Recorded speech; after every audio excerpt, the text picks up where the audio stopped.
रिलायंस और अडानी जैसी कंपनीज अपने एम्प्लॉयज को रहने के लिए घर भी देती है, मगर हो सकता है कि उन्होंने किसी के पास से ये प्रॉपर्टी भाड़े पे ली हो और अपने एम्प्लॉयज को रहने के लिए दी हो, तो क्या इस केस में कोई जीएसटी लगेगा?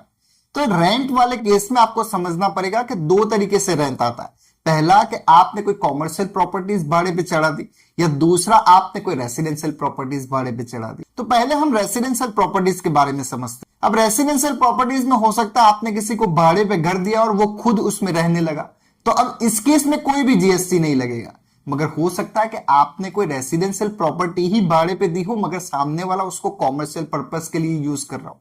जैसे आपने कोई रेसिडेंशियल बिल्डिंग किसी को भाड़े पे दी, अब वो उसको कन्वर्ट करके गेस्ट हाउस बना रहा है और उससे पैसे बना रहा है, तो इस केस में 18% के हिसाब से जीएसटी लगेगा। अब दूसरी बात कि कोई कॉमर्शियल बिल्डिंग को भाड़े पे चढ़ा रहा है, जैसे किसी ने बड़ी सी बिल्डिंग बनाई और किसी हॉस्पिटल को भाड़े पे दे दी, तो अब इस केस में जो लैंडलॉर्ड है उसकी टोटल रेंट की इनकम साल की अगर 20 लाख को क्रॉस करती है, मैं फिर से रिपीट कर रहा हूं कि जो लैंडलॉर्ड है उसकी टोटल रेंट इनकम अगर 20 लाख को सालाना क्रॉस करती है, तो इस केस में उसको जीएसटी में रजिस्ट्रेशन भी करवाना पड़ेगा और जीएसटी भी पे करना पड़ेगा।